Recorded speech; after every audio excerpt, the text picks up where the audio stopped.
افطاری کے بعد جو ہے دیکھیں افطاری کے وقت کس طرح لوگ دکانیں بند کر دیتے ہیں نا اپنی،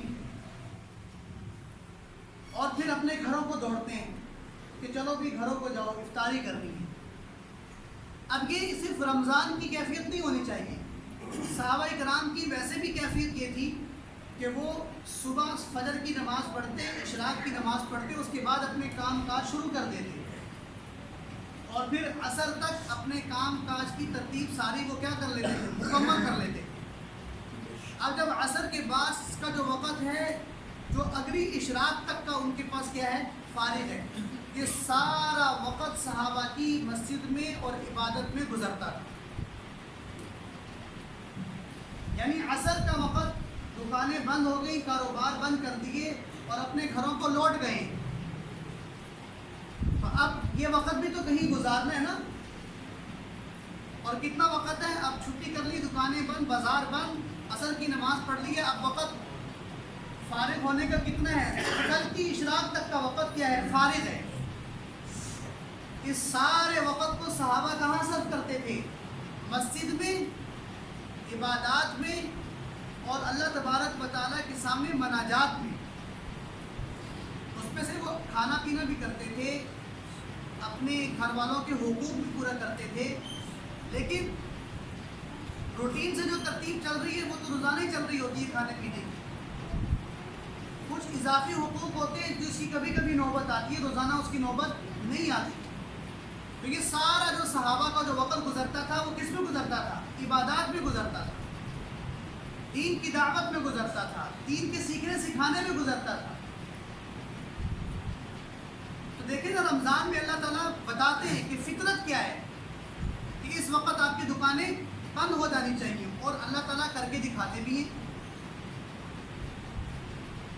کئی لوگ، کتنے لوگ ہیں کہ جن کے کوئی کام کاج ایسے نہیں ہیں جو لوگوں کی ضروریات سے وابستہ ہے، مثال کپڑے والے ہیں، وہ لیکن عام معمول کیا ہے کہ اکثر دکانیں افطاری سے پہلے پہلے کیا ہو جاتی ہیں، بند ہو جاتی ہیں، اور پھر لوگ گھروں میں آتے ہیں، افطاری کرتے ہیں، نماز پڑھتے ہیں، اس کے بعد تراویح پڑھتے ہیں، وہ سارا وقت ان کا فارغ ہوتا ہے۔ تو یہ سکھانے کے لیے ہوتا ہے، سمجھانے کے لیے ہوتا ہے کہ عام زندگی جب آپ کی شروع ہوگی رمضان کے بعد، تو تب بھی آپ کے کام کاروبار کی ترتیب یہی ہونی چاہیے۔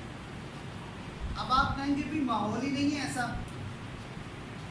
واحد مارکیٹ کا ماحول ہی ایسا نہیں ہے کہ اگر ہم اس وقت اٹھیں اور اس وقت دکان بند کریں، ماحول ہی ایسا نہیں ہے، تو یقیناً آپ کا عذر بہت جو ہے نا وہ ویلڈ ہے، کہ اچھی، یہ ٹھیک ہے کہ ماحول نہیں ہے، لیکن کچھ نہ کچھ ماحول کی ترغیب تو چلائی جا سکتی ہے نا۔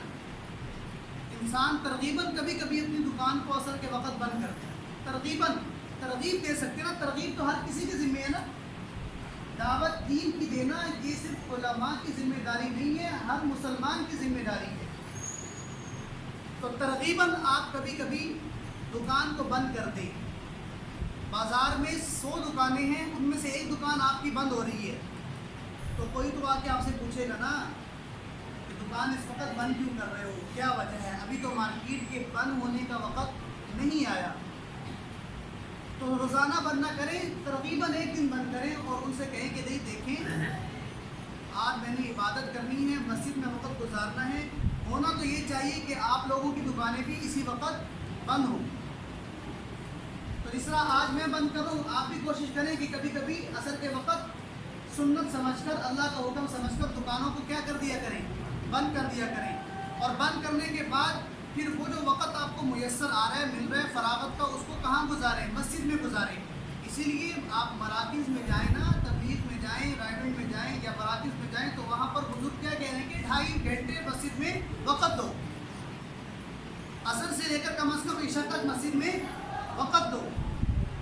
یہ کوئی نئی ترتیب نہیں ہے، یہ آج کوئی بیٹھ کر بزرگ نہیں کہتے، اس صحابہ سے چلی آ رہی ہے ترتیب، رسول اللہ صلی اللہ علیہ وسلم کے زمانے سے چلی آ رہی ہے ترتیب۔ صحابہ کا یہ معمول تھا کہ وہ عصر کے بعد کا وقت کہاں گزارتے تھے، مساجد میں گزارتے تھے، مسجد میں گزارتے تھے۔ تو رمضان میں اللہ تعالیٰ دن میں سارا کچھ کام کروا کے، دکانیں بند کروا کے، پھر اللہ تعالیٰ گھر پہنچاتے ہیں، مسجدوں میں لے کے جاتے ہیں۔ یہ ترغیب ہے کہ آپ کے سارے سال کی ترتیب یہی ہونی چاہیے۔ تو کوشش تو ہم کر سکتے ہیں نا. وَأَلَّيْسَ لِلْإِنسَانِ إِلَّا مَا سَعَى. انسان کے ذمے کیا ہے؟ کوشش کرنا، جد و جہد کرنا. اگر میری وجہ سے اگر سارا ماحول تبدیل نہیں ہو رہا تو کم از کم میں اس ماحول کو بنانے میں تھوڑا سا ترغیب کا ذریعہ تو بننا چاہیے نا مجھے، کہ میں میرے سے جتنا ہو سکتا ہے بازار میں ماحول قائم کرنے کے لیے وہ میں کروں، جتنا میرے اندر ہے. فَاتَّقُوا اللَّهَ مَا اسْتَطَعْتُمْ.